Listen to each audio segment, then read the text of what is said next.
Yeah, I've got some people here with a team of horses. Look like some settlers, and they're wondering where they can park them. July 29th. It's the opening day of the Argyle Homecoming Weekend.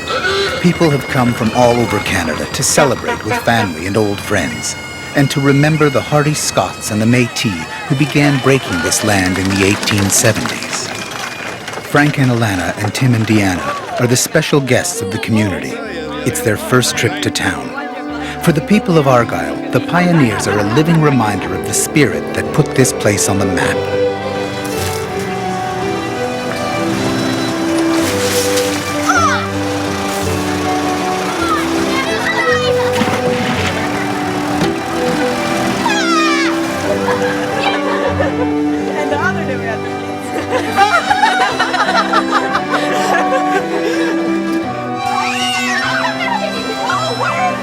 I love it here. I love it. I'd like to introduce you the people who are pioneering in Argyle, and they're going to make Argyle famous. You'll get used to it. You'll get used to it. Living like a settler, you'll get used to it. Mosquitoes, mud and more. A tent without a floor. 2 couples, 1 young, 1 gray, to live in Argyle in the old-fashioned way. It's wonderful, it's marvelous. No debt, no bills, no worries for a year. But when you get used to it, and you're really used to it, you just move in, and then the year will end.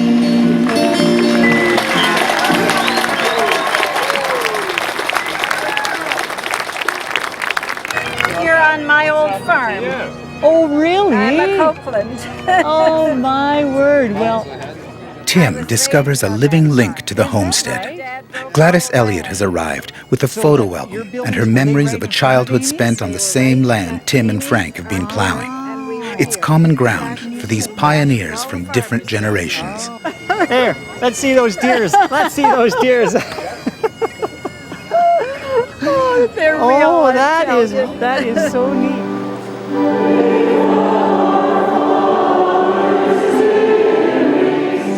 Community is important to the Treadways. In the past weeks, they've really missed going to church. Probably the most important thing in my life is my relationship with God. And we've been isolated out in our little tent in our little prairie over there. And I've certainly missed just being able to worship God with other people. But the Logies are looking for something different. Faith is important to them too, but they're idealists who've signed on for a true experience of pioneer life in the 1870s. They discover that a trip to the Argyle homecoming means stepping back into the 21st century. Just so many people here that they're all happy for us, but it's just that many people come up and talk to you and take your picture and everything, and it's really... I said it felt like our wedding again. Yeah, I said and smiled so many times for photos, I couldn't do it anymore, so... Everyone's amazing, and everyone, the hardest part probably too of the day was saying, everyone said, can we come visit and can you accept it? Can we make you a pie? Can we make you jam? We're like, no! We love you too, but, and you're wonderful, but we can't. Like, we would be eating full course meals. One of the reasons they're so supportive is most of their relatives in the area did this. So to them it's really great to see that people have an interest in stuff that they did. Well, Dad actually cleared all the land, took all the trees out and stumps and everything else. And the last one he cleared was over on the other side, the other one over there. He was only... Gladys Elliott takes Tim and Deanna to a meadow near their homestead, back to the original site of her family's pioneer farmyard. Right in here. See, that's the side there, and there was a big haystack in there, and then he That'd had... be right behind this? Right in that area there, yeah. Facing the road, that's right. There it is right there. We were a loving family, very close, because when you go through things together and you have a few hardships, and that's good for you. Hard work that brings you together. And I think that's what Tim and I are realizing, that hard work. Right. Yeah. So the house was right in here. And there was a garden down in there, and I used to play down in there and with my carriage and my dolls and pretend all those trees were my friends. I didn't have anybody to play with. So that was fun, yeah. And then the back of the house. Is that the outhouse back there? Well, there was one there. Oh, for God's sake. I've sat in that one lots of times. See, it was only a one-seater. Sure. Oh my God, and the Eaton's catalog was always in there. At this old farm site, Tim hears a whisper of encouragement from Gladys's father, who labored over these timbers 80 years ago. I mean, this is exactly what we're doing. Is that right? Exactly. We've got our barn that we've got it about this high, and it looks just like this. No kidding. Yeah. God bless you too. We think of you every day. You were an inspiration to us. Oh, thank you. Yes, and bringing us down the memory lane. And, thank you. If your mom can do it, I can do it. You can, you can. And you know, first thing you know, you'll be old like we are. The pioneers return to the daily grind.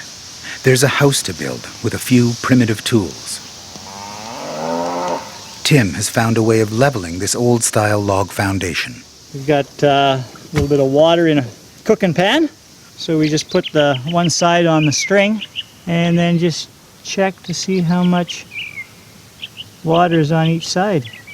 And we're a little bit low on that end. So we'll lift it up a little bit and then just check it for there. Then we can dig the logs down and have it so that the house is relatively level. Tim and Deanna's house will be bigger than Frank and Alana's. It'll have a kitchen and a cook stove which the two couples will share. It's going up fast. But living and working together day after day is taking its toll.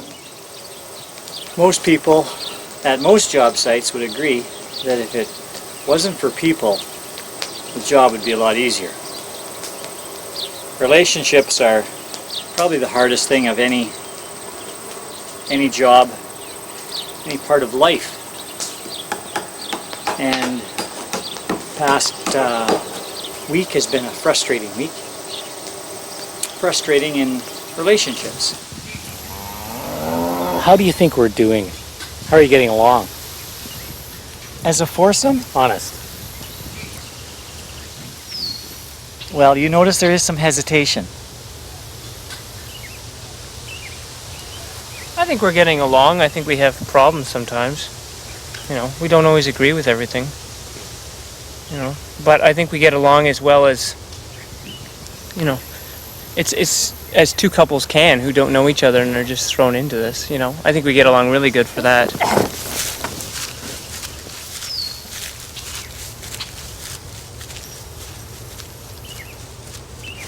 There's been a tension for the past week, and I don't know what's bothering her. And we can only surmise that it's something about us, or about one of us. Do you have any idea why it might be?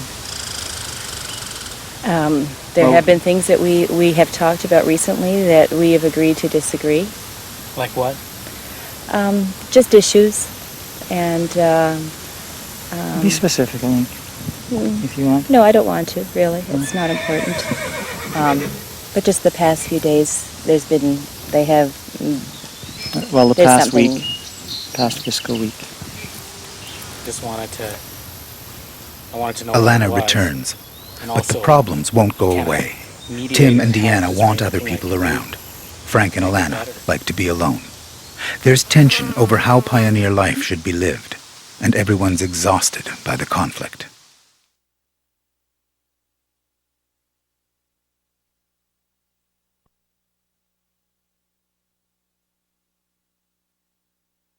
That was my other big frustration today. I feel like I've had it with the fact that there's constantly people in here, and they're great people. They're all really nice, and they're neighbors, which they are allowed to come. But too often, and more they're bringing us things. It started off once in a while they bring us jam, and once in a while they bring a loaf of bread. And then they'd see we wouldn't have a lot of food, so they started bringing over more stuff. And we didn't have a garden, so they'd bring us a little bit of lettuce. And now it's just gotten to the point where it's not appropriate. And I'm just feeling frustrated because they're so nice, and you don't want to say, you know, go take all that home. You don't want to offend them. And so we kind of had a talk today and decided we are going to start saying something to them. But it is frustrating because Tim and Deanna like to be social and want people around.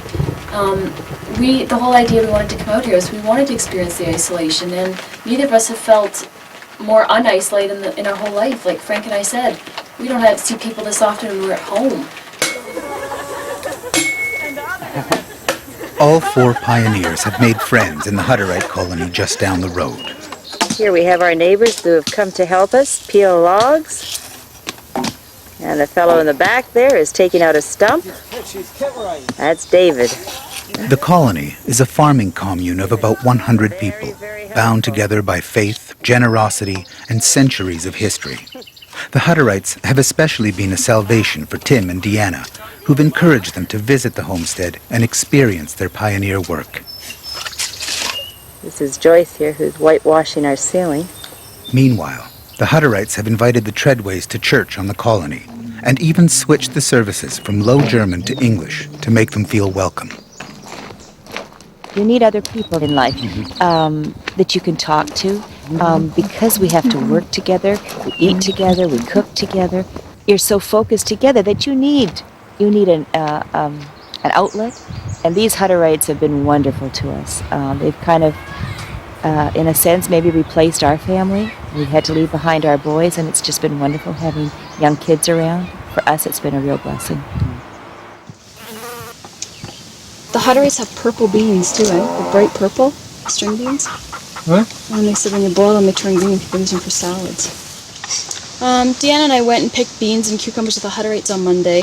They asked us if this Monday we would come help them in their vegetable garden. So we had a lot of fun, and of course we came back with some beans, which was nice. So we're just canning them. We did 7 jars yesterday, and it took us 2 hours to get the canning pot to boil. And then we want to do it for 3 hours just to be safe, because we're worried about botulism. So really it took 5 hours of just trying to keep the stove going. How are things going, you guys? Pretty good. Yeah. A lot better than last week. Frank and I talked, and I think it was good after we talked to you, and we just kind of said we gotta relax about certain stuff and try not care. So I try not to care, and it's helping. I so badly want to live exactly like a settler, and I don't know if it's harder than I thought or it's just not as possible in the year 2000. In little things, like for example, the Hutterites came and helped us on Saturday dig the well, and so then in exchange we went and helped them on Monday to pick vegetables. And then I thought later, if we would have had rain here for a month straight, our neighbors would have too, and they wouldn't have had beans to give us. So I struggle with that a lot inside. I wanted the hardships a little more. I mean, it's more difficult in some ways. We have E. coli in our well, and a settler wouldn't have experienced that. They wouldn't be struggling with their year 2000 plots and dreaming of year 2000 food. So some things are harder here than they would have had, but some things are also a lot easier. But I think that's just part of trying to do it now. Frank and Alana came here hoping for a picture-perfect pioneer experience. But in small ways, the 21st century is interfering with that dream. An example is their second well. Modern-day tests show it's contaminated with E. coli, and so are other wells all around the district. The first pioneers would have had no choice. They would have used this water. Some would have died. But that's avoidable today. The pioneers are able to draw their drinking water from a neighbor's well that's tested safe. So we're just having the same problem everyone else is. No one right now has good water. Most people are either boiling or drinking bottled water, so it's making it a lot more difficult for us. What do you got there, Frank? 2 mice, dead mice in the well. We find that all the time. It's one of the reasons we have to crib. They crawl in to take a drink and they just fall in there. We have a ton of frogs a lot of times too, but the mice are the things you really don't like finding dead in your well. The houses are a happier story. The 2 log cabins are authentic and a welcome source of some settler pride. Because we really like it bright, we're going to be whitewashing the ceiling boards so that it'll be brighter in there, especially in winter when the days are short. And also it is a retardant for mold. And these boards are very damp. I don't think they're stone dried. I think they're just sawed and given to us.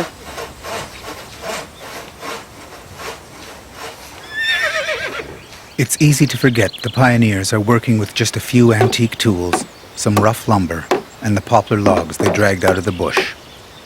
The design and construction are the genius of Tim Treadway, who makes it look easy when it isn't. The swelling of the wood is quite interesting to deal with all the time. We had a rainstorm yesterday or something like that, and I had a hole in the floor for our fridge, which was only 3 boards, and I had about 1/4 of an inch space. And after the rainstorm, we couldn't get the boards back in. So we're going to be contending with that all the time, and then we're going to be contending with a lot of spaces when they dry out, and just going to have to let our floors go dirty and fill the cracks, I guess.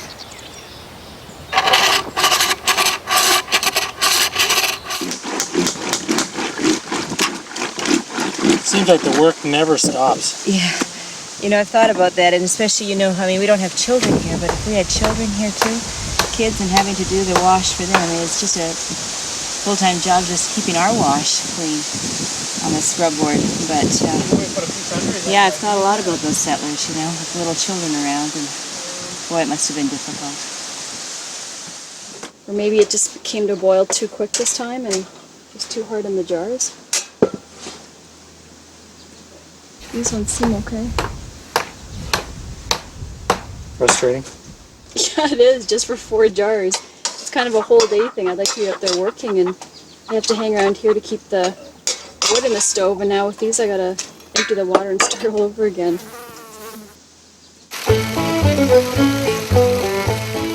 Meanwhile, the pioneers have made a deal with one of the neighbors. They'll cut firewood for him next winter if he cuts their wild hay crop this summer. The deal with Stuart Surrett guarantees them enough winter feed for the animals.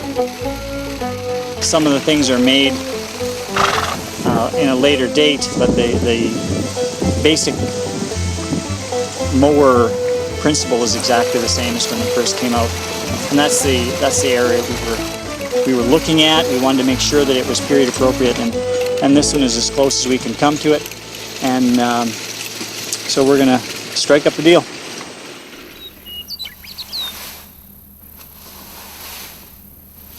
As I'm doing, I don't know about you, Tim, but I'm sure thinking about settlers back then. I mean, how many acres is this? This is only, what, 3 acres? We've got 40 to do. First time I ever done this. But I'm loving it, yeah. Yeah, this is what the prairie is about, for me. Step up! Whoa! It's the first day I feel like a settler. It's neat. This is kind of the experience I was looking forward to when we thought of pioneering. This is fun. This is pioneering. I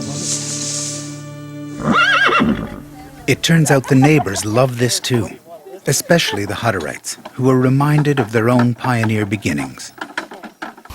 They bring generations of experience with them when they come to visit, and some of it is priceless.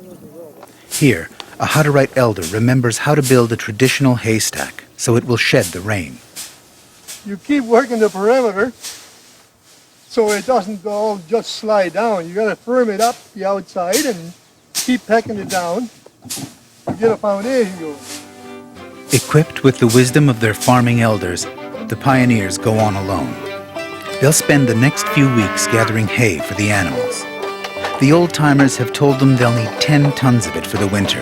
They decide, just to be safe, they'll put up 12. The rows are raked by hand. The hay loaded into the wagon, stamped and packed, and then transferred to the haystack back at the homestead. The work is monotonous, but satisfying. And the load seems lighter when they're working as a team. It's our 31st load. Probably have another 20 loads, I think. Finish that few off.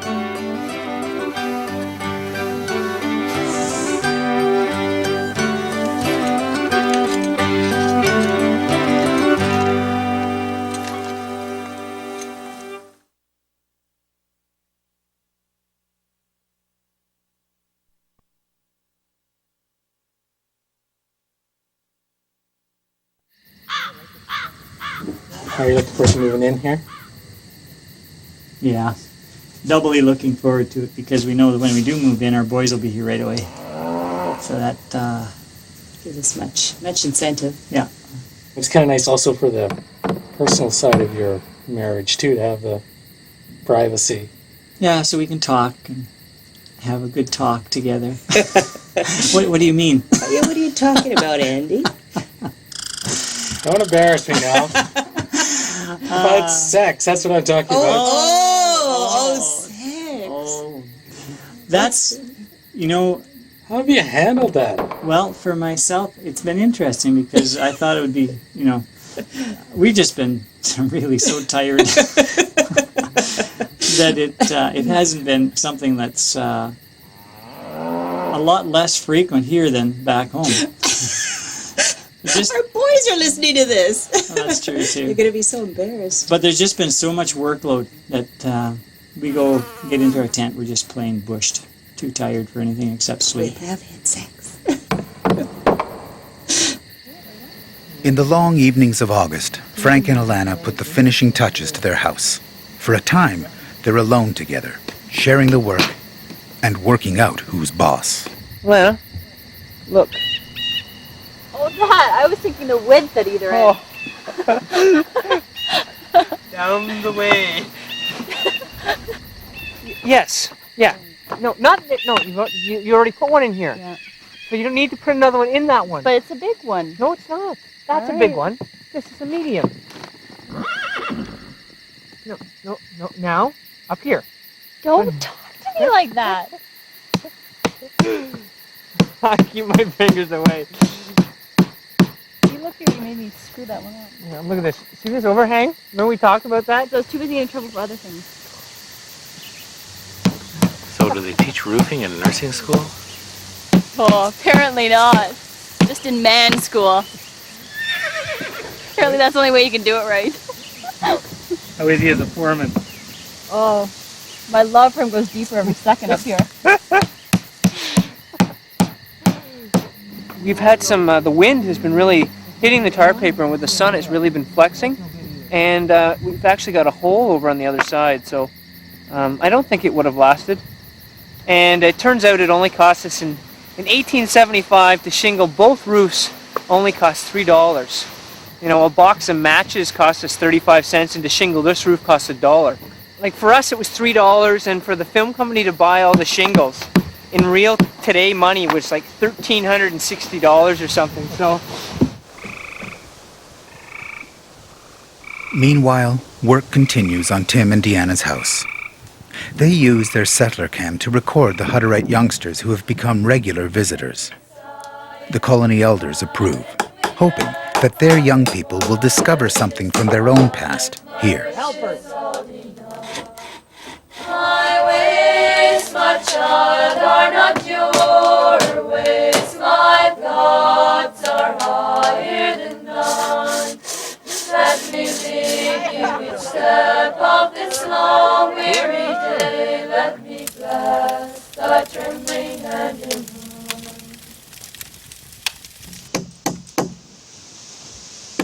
Annabelle is pregnant and due any day. Frank is rushing to get a home ready for this addition to the Pioneer family. What are you doing here, Frank? Working on the barn. We're just bringing the walls up higher so that we'll be able to get it all finished off, except I have the pig eating my feet on this side, and she eats me when I'm down there. I think I'm dinner, I think.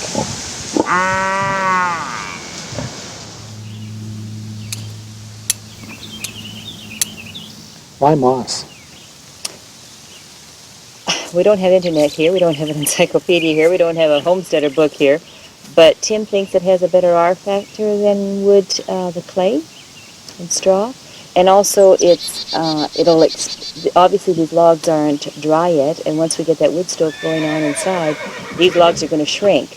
And he feels that this moss might expand easier, or it will fit into the cracks easier than clay will, which is obviously in Alana and Frank's house already is falling out in places. And also in winter, if it does fall out, we're going to have moss and burlap bags and be able to refill them. How do you get it? From the swamp over here. Do you have to dig it out of the ground, or where does it come from? Oh, at first I did. Ooh, putting my hands underneath that swamp and lifting it up and not knowing if there's a snake or a mouse or anything underneath there.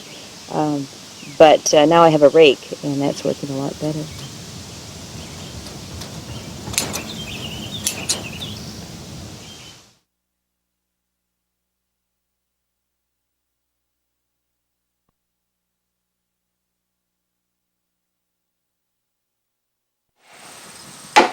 It's going to be a big weekend on the homestead. Tomorrow, the Treadway's 3 sons are coming for a visit. Tim and Deanna will finish their cabin just in time. Outside, they're making everything shipshape. But with the Miracle Rake, you can do it all. And for only 3 easy payments in $19.95, it can be yours. No rake here? They're looking forward to showing off the good things they've done here. But hardships and danger are always near. In fact, disaster is about to strike.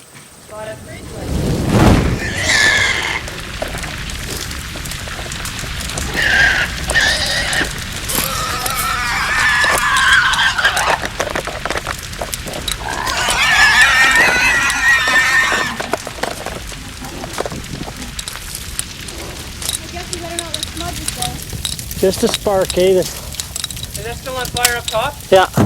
A hot wind relights an old smudge fire. The dry grass and old straw act like a wick, and in a moment the barn is ablaze. There's no escape for Annabelle. They try everything to comfort her, and then they send for the vet, hoping he can save her. Relax. That's been going for 2 days. I can't believe it. Oh, so it burned all here first, did it? Look, it traveled right along there, and then I guess it lit the hay and went up there. And on the hay. Just putting mud on her. Water, mud to try and put it on her. And it's keeping the bugs off her. The vet's on his way right now. Nice and cool, eh? She's having problems walking. Her back, one back foot is badly burnt. Flames are probably 20 feet up in the air here. And then I was working up at the house, and Deanna was working over there, and Frank and Glenn were over there, and Deanna heard the whoosh of the smoke of the flames, I guess, just igniting. And then the pig started squealing, and we all came running. We just had our 2 pails of drinking water, and our wells are totally dry. All of them? This one down here. So we had to run up to our house, which is quite a ways away for when you think of a fire, to come with 2 pails of water to douse on a flames that are 20 feet high. It's a pretty useless feeling. Well, that was another one of our fires from yesterday, and we thought we better just kind of stoke it up and make sure it was out. And now we spread it out. We haven't used it since yesterday afternoon around 3. And obviously that's how hot it was. It's catching fire again. Was it smoky at all? No, there's been no smoke since yesterday. So that's really scary. It shows us how dry things are, and I think we're going to be a little paranoid around here from now on. Because of the area involved and the nature of the burns, I mean, it's not a feasible thing to treat. In any case, whether the decision is to consume or just to not consume her, I mean, the crux of the matter is Sour's in very good shape, and I think consideration should be given to put her out of her misery.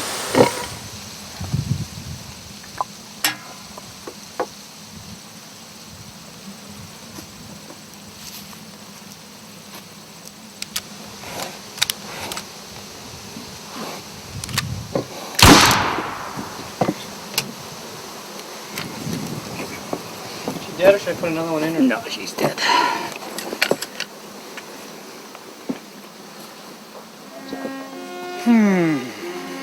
Well, let's go get the horse.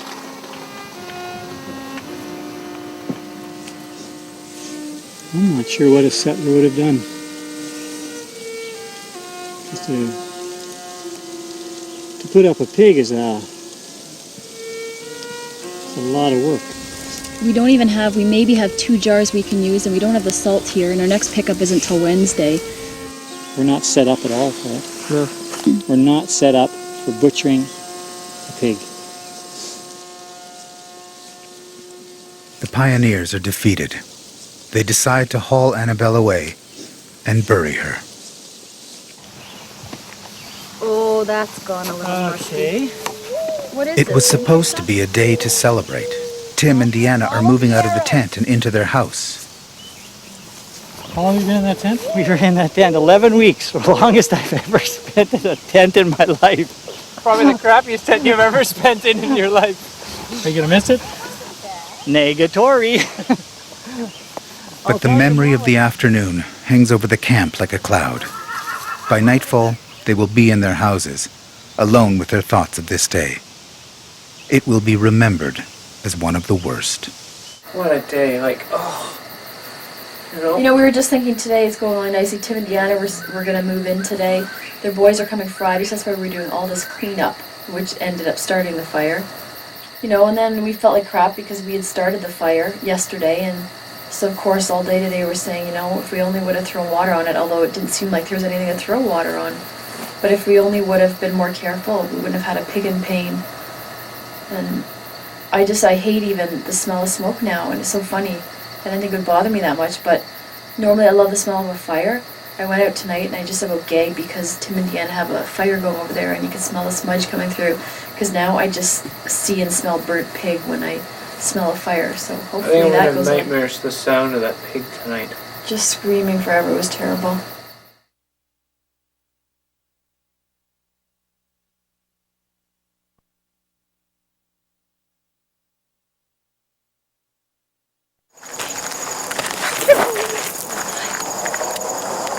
This is the moment Deanna's been waiting for. The pioneers are allowed 2 brief visits with family during the year.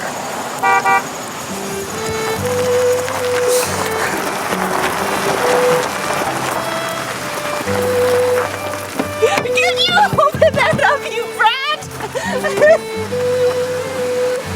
Oh, man.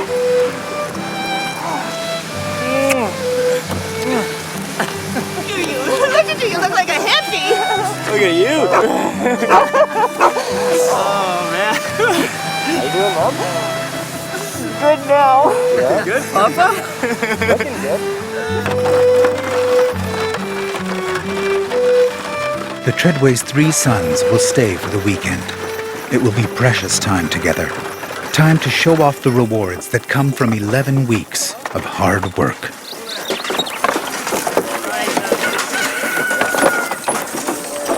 Nice to meet you Can't guys. believe how nice this place is, Papa. Yeah? I can see you living here forever. I don't think so, not this lady. Pretty nifty. Who made the jars? Oh, the neighbors gave us that was a housewarming present. This is where our kitchen's gonna be, eh? Uh-huh. That's what this is, yeah. Nice flowers and everything. Yeah. Oh, Dorado. She's trying to get back in there for some reason. Probably. Come on in. There, now the whole family's here. Trampoline. You're gonna have lots of itching today, boy. We'll get you packing. I'll tell you, my legs were so sore. One day I said to the kids, to Alana and Frank and Deanna, I said, somebody's gonna have to pack because my legs will not move. They just wouldn't move anymore. So what do you guys think of everything? It's awesome. Yeah. I'm pretty surprised how nice the places look for sure. All these places are awesome. Pioneers, eh? What do you think of that? Oh, that's it. It's not bad. It's fun. But the bugs were the worst at the beginning, so the bugs aren't that bad now. You can go in the bush and there's no bugs. Don't bite at all. Yeah. No. And the mosquitoes, there's no mosquitoes now.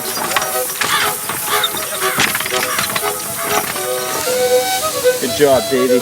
Good job, Danny.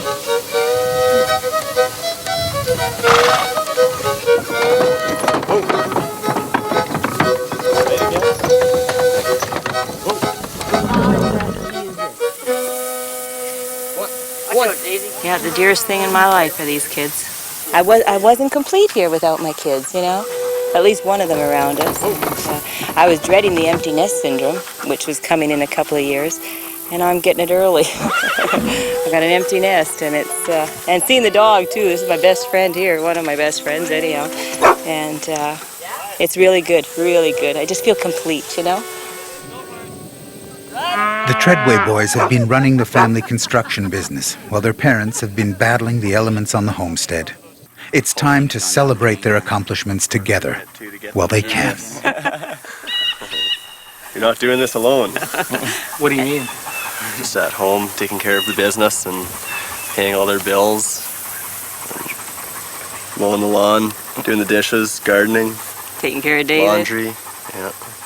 One of the things that is a theme of the show is about separation, and that those, if you think back to the settlers, Never see the family again. Must have been terrible. Yeah, no mail. I know back then you had to pay for your own letters, and I read a story of a person having to go to the store and they just looked at the letter, and they picked up the letter at the general store, felt it, smelled it, and gave it back to the general store owner because it cost them 40 cents to get that letter from their family, and they didn't have 40 cents to take it. So, you know, I think the loneliness for the first settlers was far greater than we've ever experienced. Lift up your little... The cook stove arrives, and the Treadways take advantage of 3 strong backs to move it to the house. This visit has become a weekend of working together. The truth is, homesteaders enjoyed few, if any, such luxuries in the 1870s.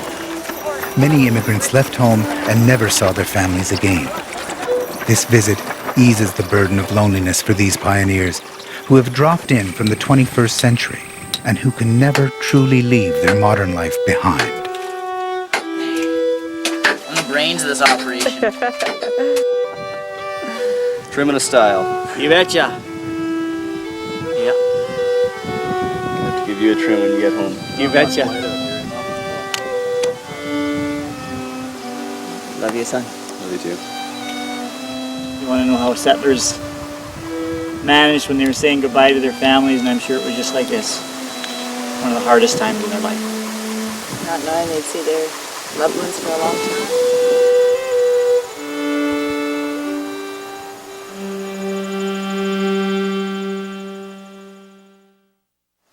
I'm feeling good today. I'm not too bad at all. I thought I was gonna have a rougher time than I am having, but I'm doing pretty good. I'm not having such a good time. No? Why don't you tell us about it? It's not easy. I'm not doing good. It was real hard saying goodbye last night. Thank goodness we slept okay, and I didn't wake up thinking about them or dreaming about them, but it's just so lonely here without them. Just so lonely. August is ending, and the footage from the Pioneers' camera reveals how much they've become a part of the community. In the country, hospitality and help are given freely. For Deanna, the visitors substitute for family. Well, Charlie, what are you drinking? I'm drinking coffee from your new stove.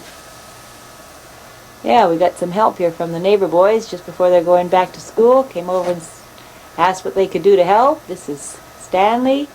But what's working for Deanna may not be good for recreating history. The visiting seems to be out of control. The production team sees the tapes and begins to worry that all the pioneers' courage and hard work are being compromised by the growing number of visitors. Because the settler world is fragile, and the advance of the 21st century onto the site is relentless.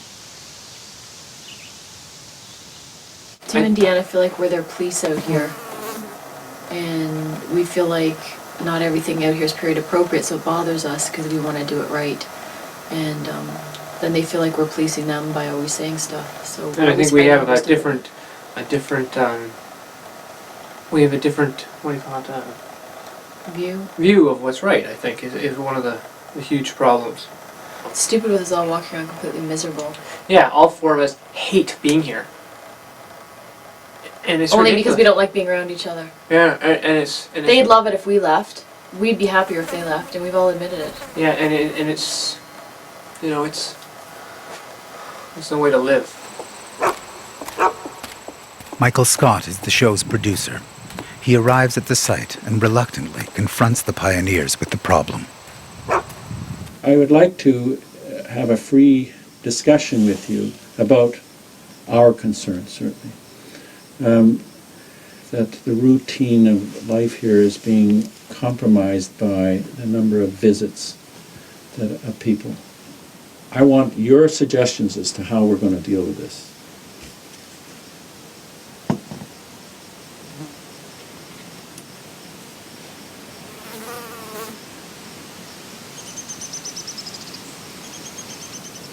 Anybody want to say something? It was my understanding that, yes, we could visit our neighbors and we could go to church on Sunday and I could bring my Bible. And that's what I came in on. Mm-hmm. And yes, I think that we should curtail it. But I do think that the settlers back then did visit each other, farmers visit each other and, for advice. Sure, people visited. And that was but it was not a weekly or daily occurrence. No. It wasn't, you know. I guess what you're saying is you want us to cut off of them other than on Sunday. And for me, that's hard. That's really hard. To be honest, yesterday, Tim and I said, this is it. Let's pack this in. What are we doing this for? It is so hard here. It is hard here with us four getting along. I don't have a friend over here. I wish I did, but I don't. And I need friends. That's the kind of person I am. And I knew that that's what was going to be hard for me. Well, Timothy, I know you're never going to probably believe this, but I know you guys are really nice, great people, and every resentment, literally, and every problem I've had with you guys out here, every single thing that's bothered me, and the neighbor things, even when I bring it up, and you guys think it's personal reasons. I'm a bit of a perfectionist, and I came out here and I wanted to do this exactly right. I wanted to be half starving in the winter if we needed to be, to feel like it, and every day it bothers me and puts me in a bad mood when I never personally feel like a settler. I don't out here. And I know we've been fighting constantly, all of us lately, and it's exhausting and I'm tired of it. Compromises have to be made by everybody. It's part of the hell of this project, you know. And you all recognize that when we started talking, and in all the interviews, you all talked about this is going to be a nightmare in many ways. And we recognize that it is in many ways. I mean, you were all dedicated to the idea of homesteading, trying it out. And have you lost that sense of purpose? The last week we said, who cares anymore? The last week we've been feeling like that, I think. There's a lot of people who want you to succeed, I think, out there because they want the 21st century to share and understand what sacrifices, what the commitment was that people had to make in that 19th century journey. And you're their last chance, many of them, to live that out, to see that lived out, and to see people understand what's going on. And there's a purpose, certainly, for what you're doing. I think what we need to do, I think we have to realize that we're two couples, two stranger couples, and I think we have to realize that we're not going to be perfect friends, and why? We see. It's time to stop trying to do that. Obviously. I think what we need to do. I think we need to start trying to be civil with each other and trying to act like neighbors instead of trying to act like a family type of thing. And then being disappointed when it's not. Yeah. Instead, maybe we should just say, hey, we're not different put our people. sights so high, I think.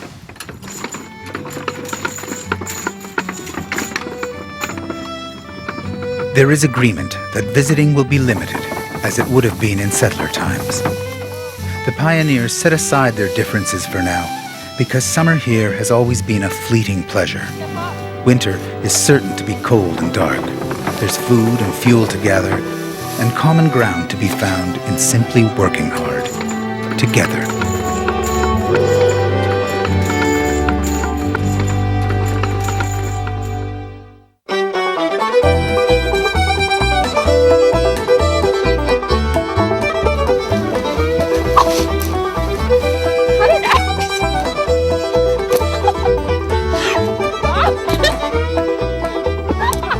Teamwork, but not working together. Next time on Pioneer Quest, How many you want? the pioneers start work on a new barn. Hunting season gets underway, and Old Man Winter arrives with a bang.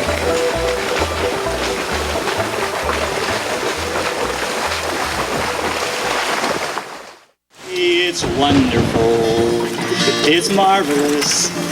No debt, no bills, no worries for a year. But when you get used to it, and you're really used to it, your optimism is taken over by fear. You'll get used to it. You'll get used to it.